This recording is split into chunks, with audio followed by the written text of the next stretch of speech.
Good morning everyone. Live आ जाइए। आज हमारी क्लास स्टार्ट करते हैं आगे की।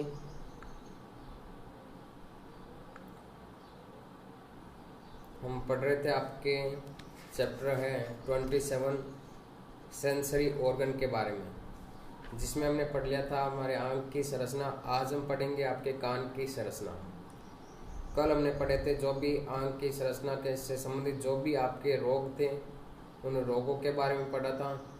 और आगे आज हम पढ़ेंगे आपके कान की संरचना और कान से संबंधित कुछ इम्पोर्टेंट बातें।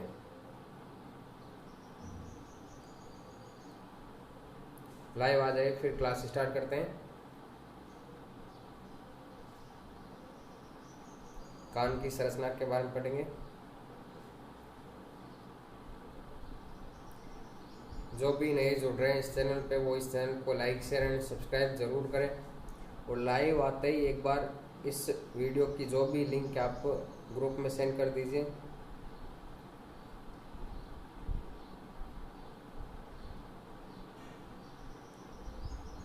जुड़ जाइए, क्लास स्टार्ट करते हैं आज आगे की। आज हम पढ़ने जा रहे हैं कान की संरचना के बारे में। आपने आंख की संरचना तो बहुत बार पढ़ी भी होगी छोटी क्लासों में, पर कान की संरचना है वो आप शायद मेरे हिसाब से पहली बार पढ़ने जा रहे हो। तो इस संरचना को थोड़ा अच्छे से समझना आप। इस कान की संरचना को कि किस प्रकार हमें ये सुनाई देता है। इसके अलावा सुनाई देने के साथ साथ कान का एक और कार्य भी होता है कि ये हमारे क्या करता है, शरीर का संतुलन बनाए रखने का, मतलब चलने का भी नियंत्रण करता है कान। इसके बारे में भी पढ़ेंगे कि कान किस प्रकार चलने में हमारे सहायक है। तो इसके बारे में स्टार्ट करते हैं। अगर बफरिंग हो रहा है तो आप इस वीडियो को बाद में भी देख सकते हैं, क्योंकि अभी नेट प्रॉब्लम चल रही है तो बफरिंग तो होगा थोड़ा बहुत। तो इस वीडियो को स्टार्ट करते हैं। हमने पढ़ लिया था आंख की संरचना के बारे में, आंख के जो भी कार्य थे उसके बारे में कि किस प्रकार हमें दिखाई देता है, और आंख से संबंधित उन रोगों के बारे में पढ़ लिया था। पिछले जो भी हमारे 3 वीडियो थे उसमें आंख की संरचना के बारे में, उनसे संबंधित रोगों के बारे में पढ़ा था। आज मैं कुछ थोड़ा इम्पोर्टेंट बता देता हूँ आपको कि एक तो आज आपके एक स्पेशल डे है, और उस दिवस का नाम है आपके विश्व बुक दिवस। कौन सा है? विश्व बुक दिवस। विश्व बुक दिवस है आपके, ठीक है। आज 23 अप्रैल है। 23 अप्रैल को आज का कौन सा दिवस है? आपके विश्व बुक दिवस है। इसके अलावा कल आपके कौन सा दिवस था? कल था आपके विश्व पृथ्वी दिवस। कल 22 अप्रैल को आपके विश्व पृथ्वी दिवस था, पृथ्वी दिवस। और आज है आपके 23 अप्रैल को वर्ल्ड बुक डे। जिसके बारे में क्या लिखा है यहाँ पे 3-4 लाइनें हैं कि पुस्तकें आपके मन और आत्मा को पोषण, रूपांतरित और समृद्ध करती है। पुस्तकें क्या करती है? आपके मन को और आत्मा को पोषण, रूपांतरित और समृद्ध करती है। इसलिए पढ़ते रहिए, खुश रहो, मस्त रहो और पढ़ते रहो, ठीक है। कि ये पुस्तकें क्या करती है? हमारी आत्मा और मन को क्या करती है? पोषण, रूपांतरित और समृद्ध करती है। समृद्ध मतलब हमारे मन को या आत्मा को अच्छा रखती है और हमारे ज्ञान को बढ़ाती रहती है। अब आगे पढ़ते हैं कान की संरचना के बारे में। कान की संरचना के बारे में पढ़ने से पहले मैं कुछ आपसे पूछना चाहता हूँ कि हम ये जो भी शरीर के जो सारे सिस्टम है, जैसे कि पाचन तंत्र, श्वसन तंत्र, उत्सर्जन तंत्र, कान की संरचना, आँख की संरचना के बारे में पढ़ा था। जो भी टॉपिक पढ़े ये विज्ञान की किस शाखा के अंतर्गत पढ़े जाते हैं, इनकी संरचना और कार्यों का अध्ययन, ये मुझे कमेंट करके बता दो। कुछ तो पता तो होना चाहिए कि जो पढ़ रहे हैं वो आपके कौन सी विज्ञान की शाखा के अंतर्गत आते हैं। पता है तो कमेंट करके बताओ। जो भी हम कान की संरचना, आँख की संरचना या इनकी जो भी क्रियाविधि होती है, पाचन तंत्र, श्वसन तंत्र, उन सारों की जो भी प्रोसेस होती है वो विज्ञान की किस शाखा के अंतर्गत पढ़ा जाता है, या जीव विज्ञान की किस शाखा के अंतर्गत पढ़ा जाता है? पता है तो कमेंट करके बताओ।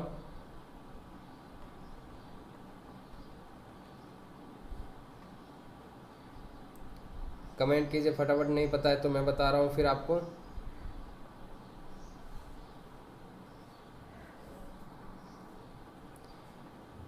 देखो, एक विज्ञान की शाखा होती है आपके एनाटॉमी। क्या होती है? एनाटॉमी। इस एनाटॉमी में आपके क्या जाता है?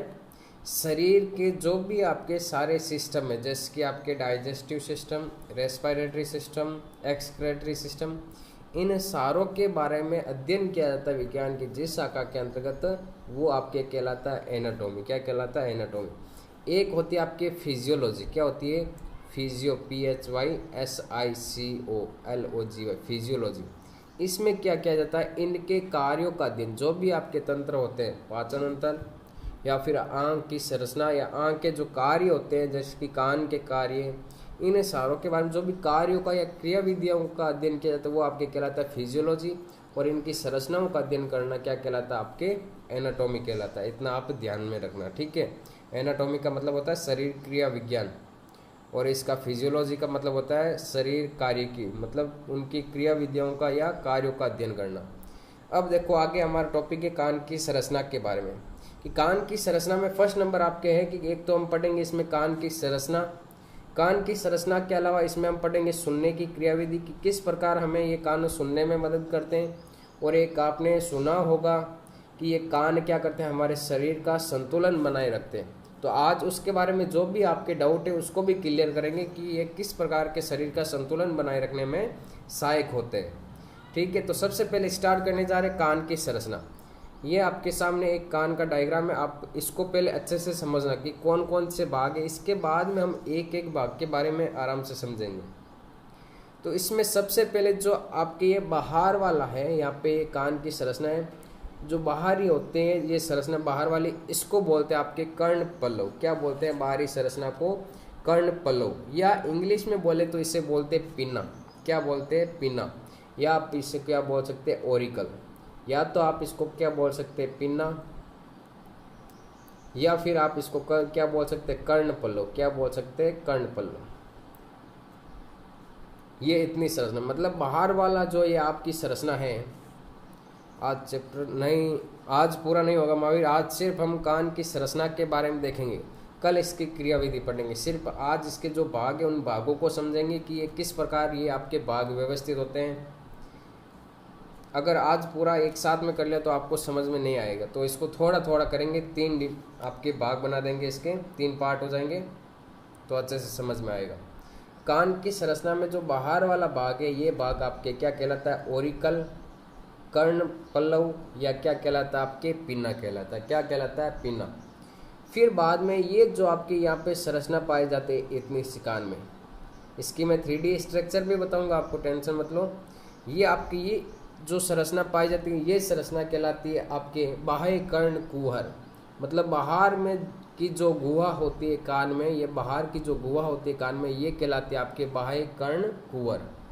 इसके बाद में आपके जो ये नलिकाकार भाग है, ये कहलाती है कर्णनाल या कान की गुहा। ये भाग है इतना सा, ये कहलाता है आपका कर्णनाल या कान की गुहा। जो कान की पूरी स्ट्रक्चर है उसको आपके 3 भागों में डिवाइड किया गया है। कितने भागों में? 3 भागों में।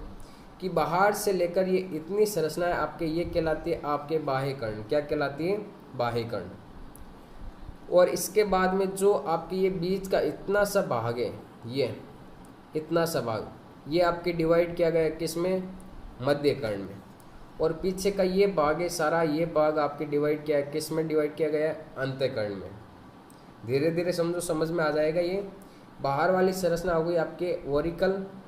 ये आपके यहाँ वाला जो आपके गुहा होते हैं, इसे बोलते हैं कर्ण गुहा या बाह्य कर्ण कुहर। यह गुहा आगे चल करके आपके मध्य कर्ण का निर्माण करती है। मतलब ये आपके कान का इतना सा पार्ट हो जाएगा मध्य कर्ण। अब आगे क्या होता है कि ये जो कान की स्ट्रक्चर है, इस कान के स्ट्रक्चर में आप यहाँ पे देखना कि यहाँ पे आपको एक विशेष प्रकार की संरचना दिखाई दे रही होगी। ये यहाँ पे आपको विशेष प्रकार की संरचना दिखाई दे रही होगी। इस संरचना को बोलते हैं आपके टिम्पेनिक कला या टिम्पेनिक झिल्ली या टिम्पेनिक मेम्ब्रेन। कला मतलब क्या होता है? झिल्ली होती है, मतलब टिम्पेनिक झिल्ली, जिसे हम बोलते हैं कान का पर्दा। क्या बोलते हैं? कान का पर्दा बोलते हैं। इसके बाद में इस कान के पीछे, इस पर्दे के पीछे, आपके टिम्पेनिक कला के पीछे 3 हड्डियां पाई जाती है। कान में कितनी हड्डियां पाई जाती है? आपके 3 हड्डियां पाई जाती है। उन 3 हड्डियों के नाम कैसे याद रखने आपको? SIM, SIM। क्या याद रखना है? SIM। एस से हो जाएगा आपका स्टेपिज, आई से हो जाएगा इंकस, अम से क्या हो जाएगा मेलियस।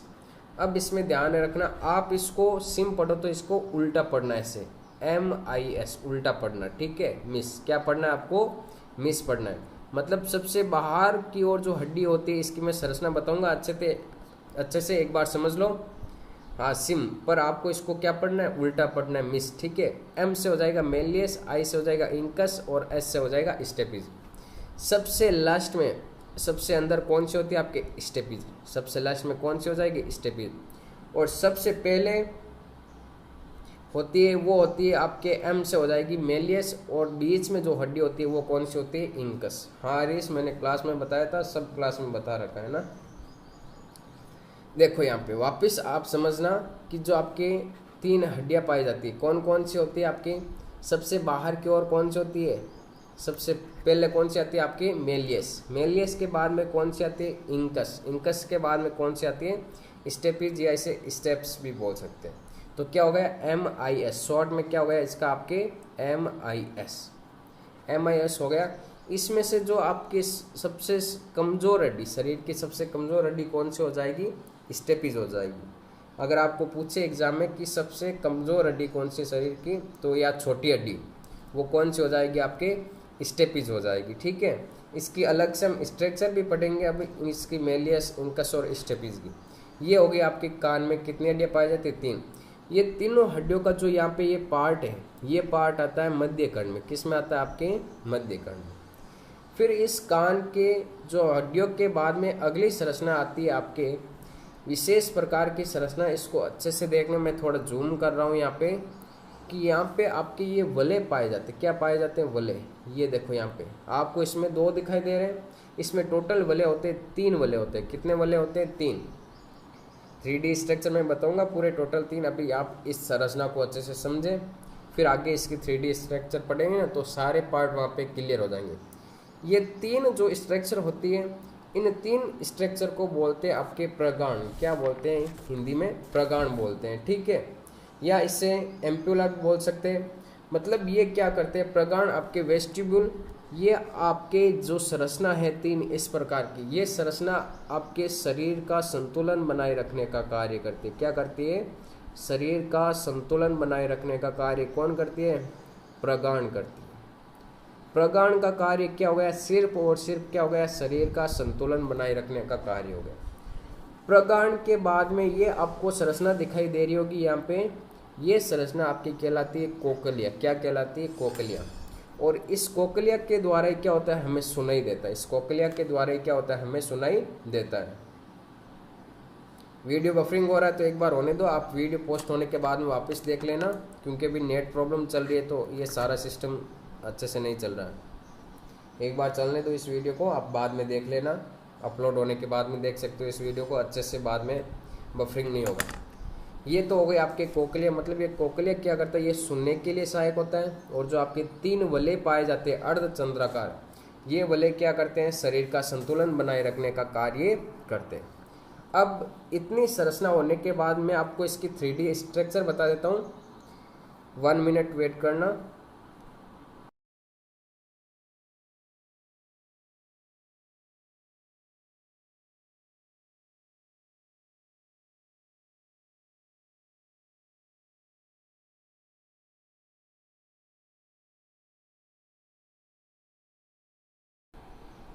अब ये देख सकते हैं आप यहाँ पे कि आंख की, ये कान की ये 3D स्ट्रक्चर आपके सामने इस प्रकार की। अब इसको मैं जूम कर रहा हूँ, एक एक पार्ट को आप समझते जाना अच्छे से, कि ये सबसे बाहर की ओर जो संरचना होती है, ये क्या कहलाती है, आपके पिन्ना कहलाते हैं। क्या कहलाती है, पिन्ना, या जैसे क्या बोलते हैं कर्ण पल्लव। दिखाई दे रहा है ना क्लियर, कमेंट करके बता दो तो एक बार, कमेंट करके बता दो क्लियर दिखाई दे रहा है तो।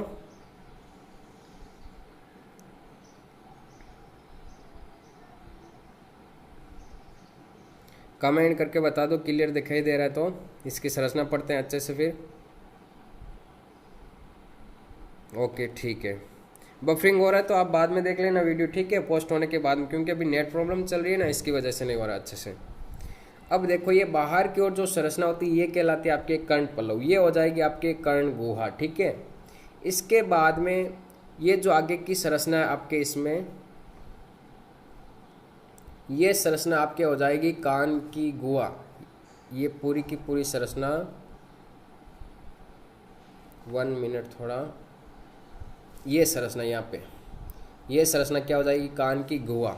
इसके बाद में ये आपको एक देखो संरचना दिखाई दे रही है डंबल के समान या डोल के समान, जिसे ईयर ड्रम कहते हैं। क्या कहते हैं इंग्लिश में, ईयर ड्रम। ध्यान रखना इसको इंग्लिश में क्या कहते हैं, ईयर ड्रम। जो कान का पर्दा होता है ये, इसे क्या बोलते हैं, ईयर ड्रम बोलते हैं।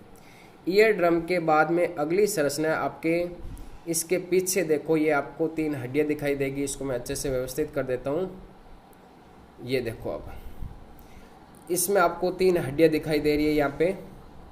एक तो ये हड्डी हो गई यहाँ पे, ये हो जाएगी सबसे पहले, कौन सी हो जाएगी आपकी, मेलियस। मेलियस के पीछे की ओर ये देखो ये जुड़ी हुई एक और हड्डी आपको दिखाई दे रही है, ये हड्डी, ये हो जाएगी आपके कौन सी, इंकस। कौन सी हो जाएगी, इंकस। और ये सबसे छोटी हड्डी यहाँ पे ये दिखाई दे रही है, ये हो जाएगी आपके कौन सी, स्टेपिस। कौन सी हो जाएगी, स्टेपिस। इन 3 हड्डियों के बारे में क्लियर हो गया कि कितनी हड्डियाँ पाई जाती, 3। सबसे पहली तो कौन सी होगी आपके, मेलियस। ये सबसे बीच में कौन सी होगी आपके, इंकस। इंकस के बाद में ये कौन सी होगी आपके यहाँ पे, स्टेपिस। 3 हड्डियाँ हो गई क्लियर कि ये तीनों हड्डियाँ किससे जुड़ी हुई होती है, आपके ईयर ड्रम से, मतलब कान के पर्दे से, और पीछे की ओर जो आपके ये कोकलिया की जो संरचना पाई जाती है, इस संरचना से जुड़ी होती है। इस संरचना के बाद में अगली संरचना देखना, मैंने बताया था कि यहाँ पे 3 अर्धचंद्राकार वलय पाए जाते हैं ना, 3 अर्धचंद्राकार वलय पाए जाते हैं। ये देखो एक वलय तो ये रहा, दूसरा वलय ये रहा, और तीसरा वलय ये रहा। तो ये तीनों वलय क्या होते हैं, एक दूसरे के समकोण पे व्यवस्थित रहते हैं। क्या रहते हैं, एक दूसरे के समकोण पे व्यवस्थित रहते हैं। अच्छे से दिखाई दे रहा है तीनों वलय। ये वलय क्या कार्य करते हैं, हमारे शरीर में जो संतुलन बनाए रखने का कार्य करते हैं। जैसे कि हम चारों ओर घूमते हैं या चलते फिरते हैं, तो उसका संतुलन बनाए रखने का कार्य कौन करते हैं, ये वलय करते हैं। और इन वलयों को क्या कहते हैं, आपके प्रगाण। क्या कहते हैं, प्रगाण। इसकी जो भी हर एक पार्ट है उनके बारे में विस्तृत पढ़ेंगे। एक बार आप इनकी संरचना को समझ लो कि किस प्रकार की संरचना होती है। ये संरचना क्या कार्य करते हैं, आपके चलने फिरने का या शरीर संतुलन का कार्य करते हैं। इस शरीर संतुलन के बाद में यहाँ पे एक आपको ये संरचना दिखाई दे रही है। इस संरचना को बोलते हैं कोकलिया। क्या बोलते हैं, कोकलिया। ये कोकलिया क्या कार्य करता है कि कोकलिया हमारे शरीर में सुनने का कार्य करता है। मतलब इसी के द्वारा क्या होता है, हमें सुनाई देता है। ये तो क्या कार्य करता है, आपके शरीर संतुलन का, और ये क्या कार्य करता है, सुनने का कार्य करता है। फिर आगे पढ़ते हैं कि इसके बाद में पीछे की ओर ये आपको पेशियाँ दिखाई दे रही है। यहाँ पे नर्वस फाइबर है ये पेशियाँ, ये पीछे आपके मस्तिष्क से जुड़ी होती है। कहाँ पे जुड़ी होती है, मस्तिष्क से। मतलब जो भी सूचना आती है वो कहाँ पे पहुँचती है, आपके मस्तिष्क के पास में, ब्रेन के पास में। और ब्रेन क्या करता है, उनका एनालिसिस करता है और वापस रेस्पॉन्स देता है, तो हमें सुनाई देता है। ये सारी जो भी सूचना होती है वो आपके एक आवेग के रूप में मस्तिष्क के पास में जाती है। किसके रूप में, आवेग के रूप में मस्तिष्क के पास में जाती है। इतना समझ में आ गया। फिर आगे एक और संरचना इसमें मैं बता देता हूँ आपको कि यहाँ पे एक आपको ये नलिका दिखाई दे रही होगी कि आपने कभी श्वास लेते समय कुछ देखा होगा।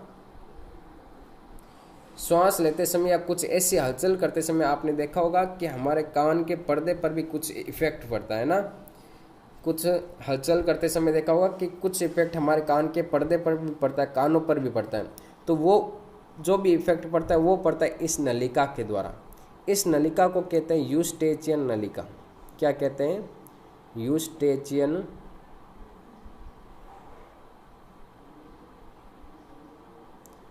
यूस्टेचियन नलिका कहते हैं। यूस्टेचियन नलिका किससे जुड़ी हुई होती है, आगे हमारी जो ग्रसनी होती है पाचन तंत्र में और श्वसन तंत्र की जो सम्मिलित ग्रसनी होती है, उस ग्रसनी के द्वारा ये यूस्टेचियन नलिका जुड़ी होती है। अब इस यूस्टेचियन नलिका का कार्य क्या होता है कि ये कार्य करती है जो हमारा ईयर ड्रम होता है, मतलब ये कान का जो पर्दा होता है, इस कान के पर्दे के दोनों ओर, मतलब इस कान के पर्दे के दोनों ओर, एक तो इस तरफ और इस कान के पर्दे के इस तरफ क्या करती है, दाब को संतुलित बनाए रखती है। अगर मान लो बाहरी दाब क्या हो गया अधिक, तो कान का पर्दा क्या हो जाएगा, फट जाएगा, या ईयर ड्रम क्या हो जाएगा, हट जाएगा यहाँ से।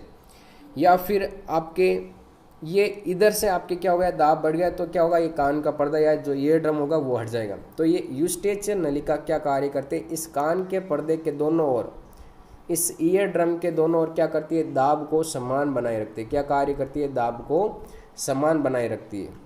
ये आपके कान की थी 3D स्ट्रक्चर। इतना समझ में आ गया तो कमेंट करके बता दो, आप बता दो, फिर आगे चलते हैं। कमेंट करके बता दो। थोड़ा जूम करूँ और इसको, ये लो आपके जूम कर दिया इतना। अब इसमें ये तो हो गया आपके ईयर ड्रम हो गया, ये संरचना हो गई आपके ईयर ड्रम की, ठीक है। ईयर ड्रम के बाद में ईयर ड्रम से जुड़ी हुई जो 3 हड्डियां पाई जाती हैं, इन हड्डियों में ये हड्डी तो कौन सी हो गई आपके, सबसे पहले मेलियस। मेलियस के बाद में इसके पीछे जो हड्डी पाई जाती है ये हो जाएगी आपके इंकस। कौन सी हो जाएगी, इंकस। इंकस के अलावा जो आपके इसके पीछे एक और हड्डी पाई जाती है, ये इसकी संरचना देखो, ये आपको दिखाई दे रही है। इसकी संरचना में को मैं थोड़ा हाईलाइट कर देता हूँ आपके। ये संरचना आपके कौन सी हो जाएगी, स्टेपीज। इतनी संरचना हो गई। इस संरचना के बाद में जो आपको ये 3 वलय दिखाई देते हैं यहाँ पे, ये तीनों वलय होते हैं आपके शरीर संतुलन का कार्य करते हैं। क्या कार्य कर रहे हैं, शरीर संतुलन का। ये तीनों वलय क्या होते हैं यहाँ पे, प्रगाण कहलाते हैं। क्या कहलाते हैं, प्रगाण, और शरीर संतुलन का कार्य करते हैं। इतना समझने के बाद में मैंने एक संरचना और बताई थी कि ये कोकलिया क्या होती है, कोकलिया। ये संरचना क्या आपके, कोकलिया, ठीक है। कोकलिया के बाद में एक और मैंने संरचना बताई थी कि यहाँ पे जो नली लगी होती है, ये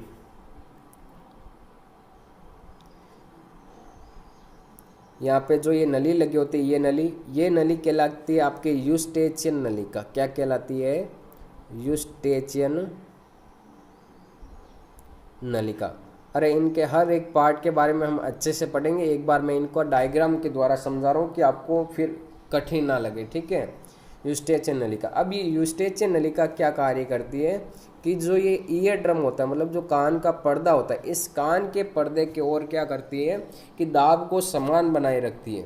इस कान के पर्दे के दोनों ओर क्या करती है, दाब को समान बनाए रखती है। इसके अलावा एक और कार्य है कि यहाँ पे आपके जो कान होता है, कान की जो गुहा होती है, इस कान की गुहा में यहाँ पे आपके एक विशेष प्रकार की ग्रंथियाँ पाई जाती हैं।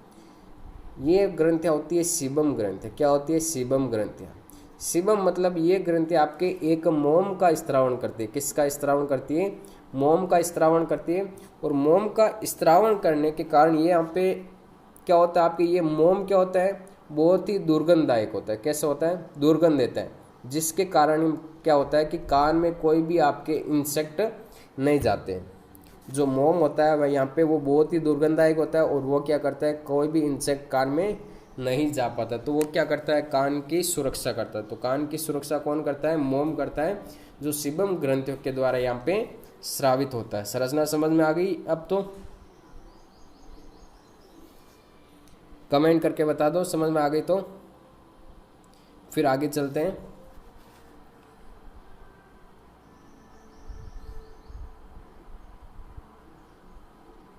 कमेंट करके बता दो इतनी संरचना समझ में आ गई तो ठीक है। तो इतनी संरचना समझ में आ गई तो वापस चलते हैं हमारे उसी टॉपिक पे।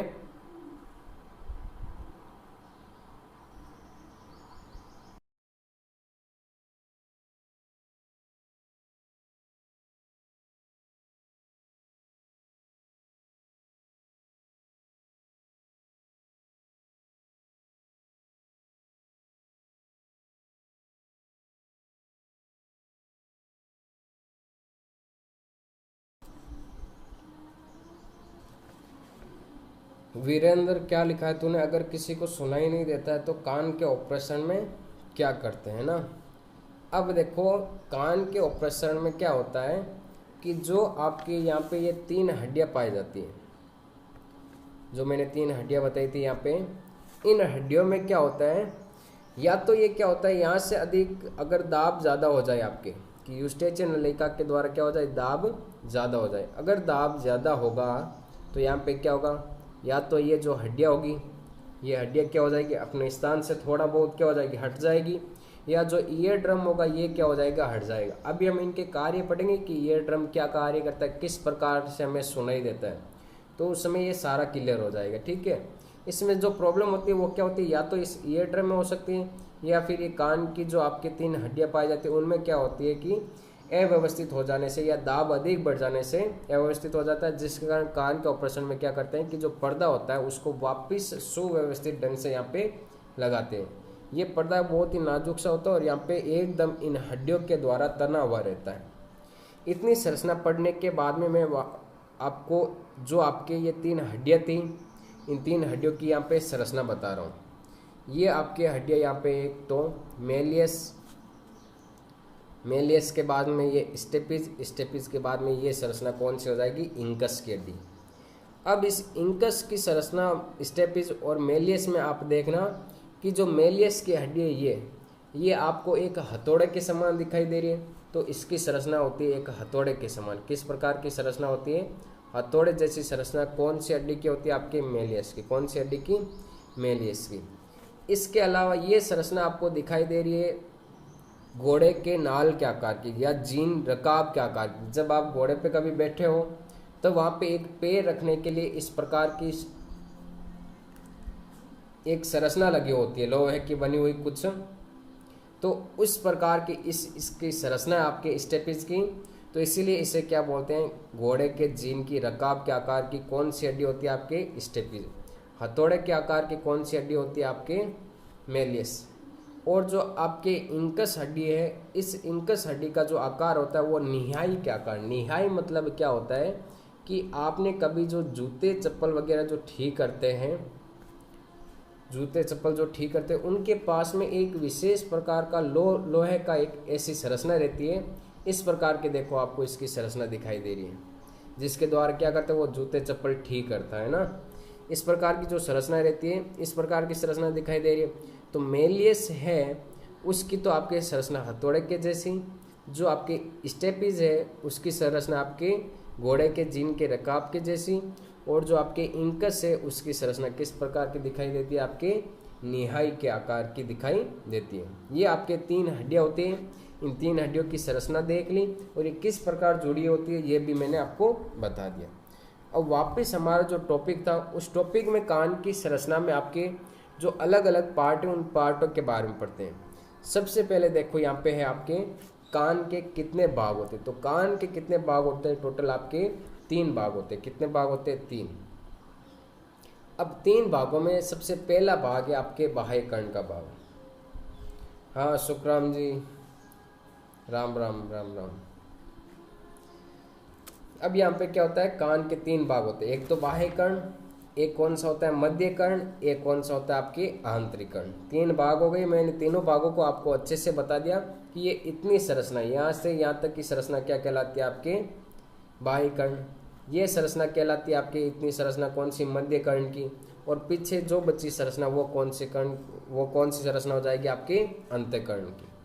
अंतःकर्ण के बाद में क्या हुआ कि जो बाह्य कर्ण की संरचना होती है उसके 2 भाग होते हैं। कितने भाग होते हैं, 2। एक तो कर्ण पल्लव होता है, एक आपके बाह्य कर्ण कुहर। एक क्या होता है, कर्ण पल्लव होता है, एक आपके बाह्य कर्ण कुहर।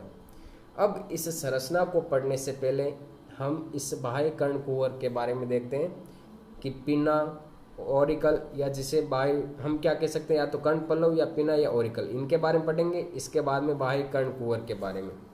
अब देखो सबसे पहले आपका जो भाग है कान का, मतलब प्रारंभिक भाग, वो कौन सा, आपके बाह्य कर्ण। इस बाह्य कर्ण में आपकी पहली संरचना कौन सी आती है, पिन्ना। पिन्ना मतलब ये कान में आपके इस प्रकार की जो संरचना दिखाई देती है, बाहर वाला जो आपके पल्लव होता है, कर्ण पल्लव, उसे क्या बोलते हैं, पिन्ना। पिन्ना क्या है, हमारे जो मनुष्यों में क्या होता है, अचलायमान, और पशुओं में क्या होता है कि ये गति करता है। तो पशुओं में तो ये क्या उपयोगी, और हमारे अंदर ये क्या आपके अवशेषी अंग के रूप में है। क्या है, अवशेषी अंग के रूप में। और अगला क्या आपके, ये एक अवशेषी पेश है, मतलब इसमें जो पेशियाँ पाई जाती है ये क्या, अवशेषी, ये हमारे कानों को नहीं हिला सकती। अगला है कि इसके अंदर जो गुहा पाई जाती है, ये गुहा होती है ना यहाँ पे प्रारंभिक, इस गुहा को कहते हैं कोचा। क्या कहते हैं? कोचा। कोचा के बाद में क्या है कि ये कर्ण पल्लव होता है, वो क्या करता है, ध्वनि तरंगों को एकत्रित करता है और इन ध्वनि तरंगों को कहाँ पे भेजता है, आगे की जो गुहा होती है, यहाँ पे ये जो गुहा होती है, इस गुहा में क्या करता है, ध्वनि तरंगों को भेजता है। पिन्ना क्या कार्य करता है, आपके ध्वनि तरंगों को एकत्रित करता है और एकत्रित करने के बाद में जो ध्वनि तरंगें होती है उनको कर्ण गुहा में भेजता है। अगली संरचना आपकी क्या है, बाह्य कर्ण कुहर। क्या है? बाह्य कर्ण कुहर।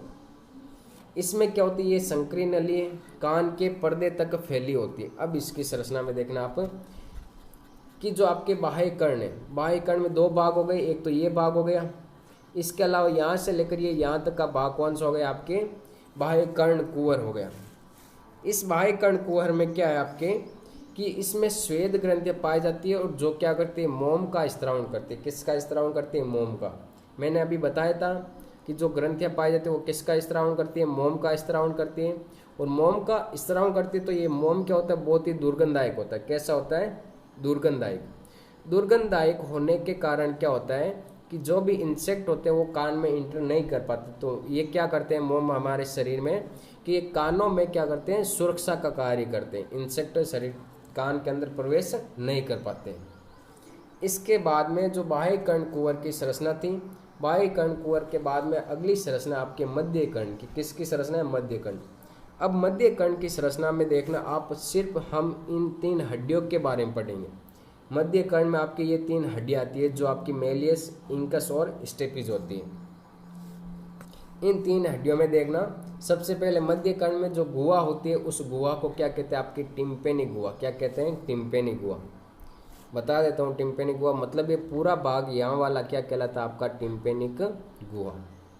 क्या भाग कहलाता है? टिम्पेनिक गुहा। इसके बाद में क्या है कि कर्ण गुहा संकरी नली के द्वारा जुड़ी होती है और जिस नली को क्या कहते हैं, यूस्टेचियन नलिका या टिम्पेनिक नली। मैंने बताया था कि यूस्टेचियन नलिका क्या होती है कि ये आपके कर्ण गुहा, ये यहाँ वाली हो गई, क्या हो गई, कर्ण गुहा। इस कर्ण गुहा के द्वारा ये यहाँ पे देखो यूस्टेचियन नलिका निकल रही है नीचे की ओर, ये यूस्टेचियन नलिका हो जाएगी यहाँ पे। ये नलिका, यूस्टेचियन नलिका कहाँ पे जोड़ी होती है, आपके कर्ण गुहा में।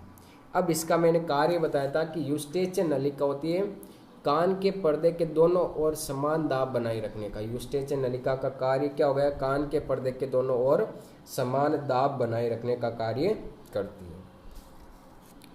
अगली है आपके कान की अस्थियां।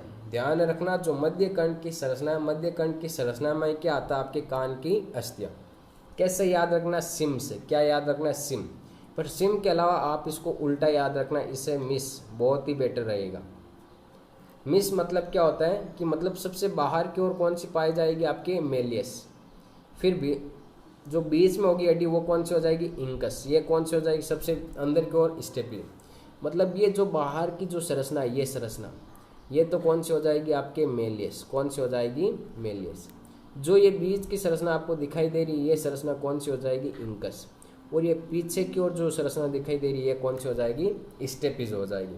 तो कान में कितनी हड्डियां पाई जाती है, एक कान में 3, तो टोटल दोनों कानों में कितनी हड्डियां हो जाएगी, आपके टोटल कान में 6 हड्डियां हो जाएगी। ठीक है।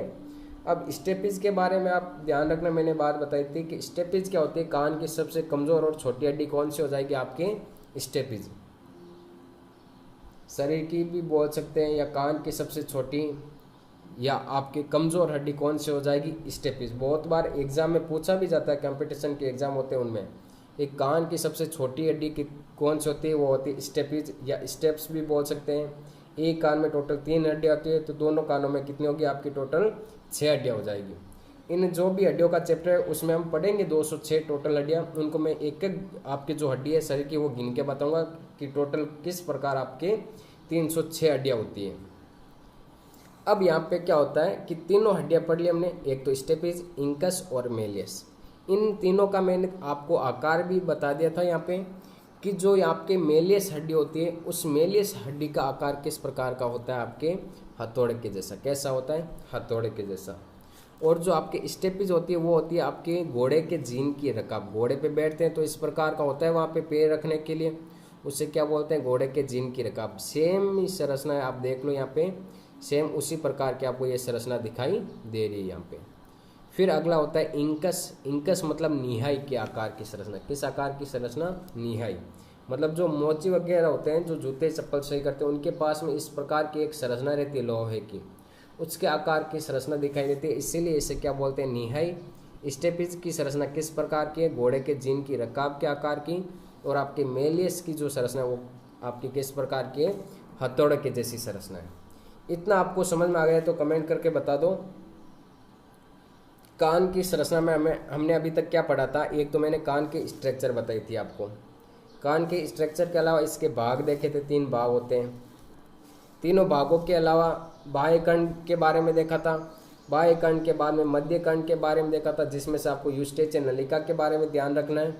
फिर हमने मध्य कर्ण के बाद में 3 हड्डियों के बारे में पढ़ा था। इन जो भी 3 हड्डियाँ, इनको भी आप ध्यान में रखना।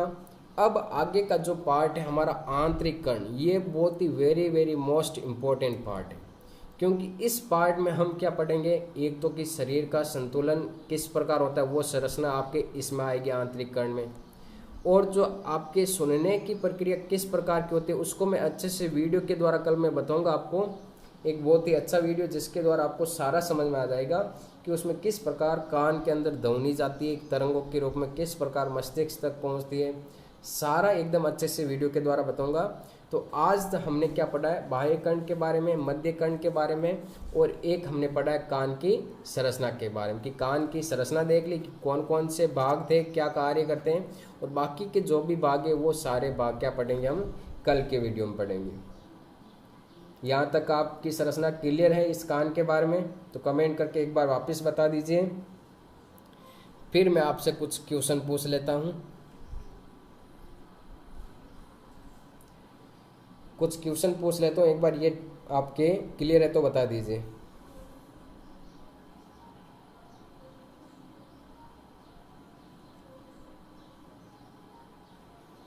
और जो भी अभी लाइव देख रहे हैं उनको मैं बता देता हूँ कि हमारी एक और भी क्लास होती है, वो क्लास होती है हमारे शाम को। क्या होती है? शाम को। शाम का टाइम है हमारे 8:30 बजे का। कितने बजे का है? 8:30 बजे का।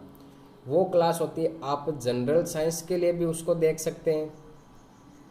जो भी हर एक कंपटीशन होता है जिसमें जनरल साइंस पूछी जाती है, और वो जो क्लास होती है उस क्लास को रीड की जो भी भर्ती है अभी उसको ध्यान में रख करके जो भी विज्ञान का कोर्स होगा उसको पूरा करवाया जाएगा। ठीक है?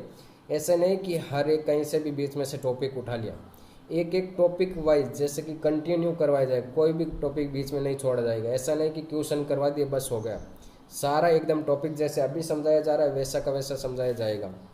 कल भी क्लास हुई थी 8:30 बजे नाइट में, और आज और भी क्लास होगी, डेली क्लास होगी, वो हमारे नाइट में भी होगी 8:30 बजे। तो आप ज़रूर आइए वहाँ पर भी। अब मैं आपको एक क्वेश्चन पूछता हूँ, आपको उसका आंसर देना है।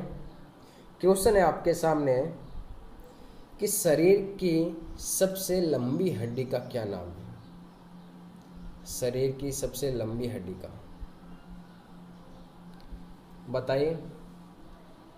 शरीर की सबसे लंबी हड्डी का नाम बताइए।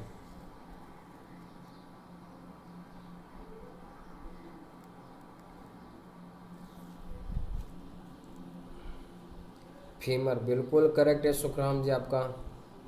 महावीर बिल्कुल करेक्ट है। हरीश तूने क्या ऑप्शन डायरेक्ट आंसर देना है, इसमें क्या ऑप्शन दूंगा रहे हैं? कितनी बार बता दी मैंने? फीमर बिल्कुल करेक्ट है कि जो सबसे बड़ी हड्डी होती है कौन सी होती है? फीमर। एक और क्वेश्चन पूछ रहा हूँ आपको कि हमारे जो शरीर में सबसे मजबूत हड्डी का क्या नाम है? बिल्कुल करेक्ट है आपका सुखराम जी की जांघ में पाई जाती है, जांघ की हड्डी। ठीक है? हाँ, मैं बिल्कुल आपको 206 हड्डियाँ हैं उनको गिन के बताऊंगा जब हमारा चैप्टर आएगा ना हड्डियों वाला, तो उस समय उसमें सारे जो भी 206 हड्डियाँ पूरी 206 हड्डियाँ गिन के बताऊंगा कि इस भाग में आपकी इतनी हड्डियाँ होती है। तो एक और क्वेश्चन बताओ, मैंने क्या पूछा आपको? सबसे मजबूत हड्डी कौन सी होती है? हमारे शरीर की सबसे मजबूत हड्डी इनेमल। तो ये आपके दांतों पे जो पदार्थ लगा होता है वो कठोर पदार्थ होता है। मैंने हड्डी का पूछा है सुखराम जी, हड्डी का पूछा है मैंने। इनेमल वो आपके पदार्थ होता है कि शरीर का सबसे कठोरतम पदार्थ इनेमल होता है। शरीर की सबसे मजबूत हड्डी, नहीं, दांतों की नहीं, दांतों में कोई हड्डी नहीं होती। सबसे मजबूत हड्डी होती है, आपने थोड़ा मतलब पास में ही आंसर दिया है सुखराम। इसमें होता है आपके जो जबड़े की हड्डी होती है, जबड़े की हड्डी सबसे मजबूत हड्डी होती है। जबड़े की हड्डी क्या होती है आपके, सबसे मजबूत हड्डी होती है। जबड़े की हड्डी होती है वो क्या होती है, सबसे मजबूत हड्डी होती है। इसके अलावा मैं आपसे एक और क्वेश्चन पूछना चाहता हूं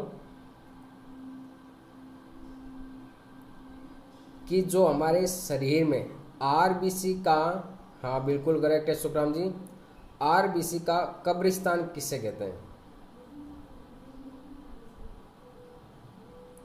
आरबीसी का कब्रिस्तान किसे कहते हैं?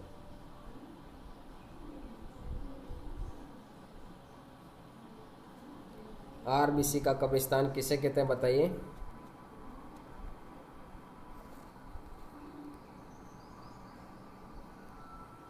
आरबीसी का कब्रिस्तान, वीरेंद्र का बिल्कुल करेक्ट है, प्लीहा को कहते हैं।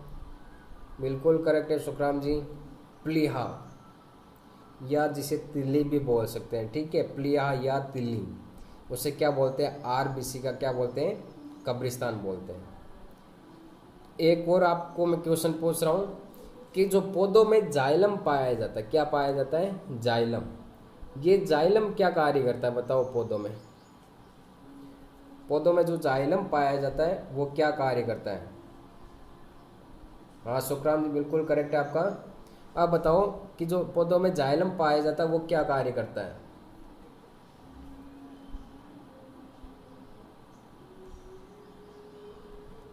पौधों में जो जाइलम पाया जाता है वो क्या कार्य करता है? कमेंट करके बताओ फटाफट। पानी की पूर्ति, वीरेंद्र का आंसर आया, अभी और किसी का आंसर नहीं आया है। देखो ये बहुत ही इंपॉर्टेंट है, एक तो आपकी जाइलम, एक आपके फ्लोएम। मैंने आपको क्लास में बताया था, जो मेरे स्टूडेंट है उनको, एक तो होता है फ्लोएम, एक होता है आपके जाइलम, ठीक है। हरीश तेरा गलत है, वर्दी बढ़ाने का नहीं। अब यहाँ पे क्या नाम आ रहा है, जे, जाइलम में क्या नाम आ रहा है, जे, जे से आपको करना है जल। तो पौधों में जल का परिवहन कौन करता है, जाइलम। आज से याद करने की जरूरत भी नहीं होगी, बस इतना याद रखो, क्वेश्चन में जो आपके पूछा है वही आपके क्या आंसर। जाइलम में पहले क्या रहा है, जे, जे से क्या हो जाएगा, जल। तो जाइलम होता है वो क्या कार्य करता है, जल का परिवहन।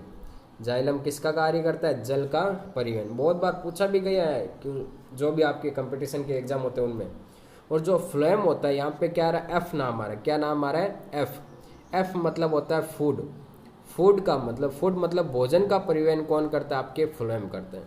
तो भोजन का परिवहन तो कौन करेगा, आपके फ्लोएम, और जो जल का परिवहन होगा वो कौन करेगा, आपकी जाइलम। क्लियर हो गया जाइलम और फ्लोएम के बारे में, कि फ्लोएम क्या कार्य करता है और जाइलम क्या कार्य करता है, इतना क्लियर हो गया। हाँ बिल्कुल करेक्ट है सुखराम जी आपका। बस इतना याद रखो, जे से, जे मतलब जल, तो जल का परिवहन कौन करता है, आपके जाइलम। और यहाँ पे एफ से याद रखो फूड, एफ, एफ मतलब फूड, तो फूड मतलब आपके क्या होता है, भोजन का परिवहन कौन करता है, आपके फ्लोएम करता है। और आपके एक और लास्ट क्वेश्चन पूछ रहा हूँ, उसके बाद में कोई क्वेश्चन नहीं पूछूंगा। बाकी क्लास शाम को 8:30 बजे होगी, वहाँ पे आ जाना आपको, ज़रूर देखिए उस क्लास को भी, आप बहुत इंपॉर्टेंट क्लास है। हर एक जो भी टॉपिक है उसको अच्छे से करवाया जा रहा है, जैसे मैंने अभी इसमें नोट्स बनाए वैसे के वैसे।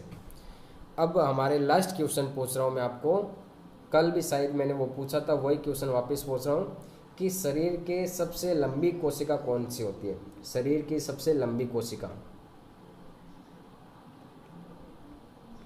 शरीर की सबसे लंबी कोशिका कौन सी होती है।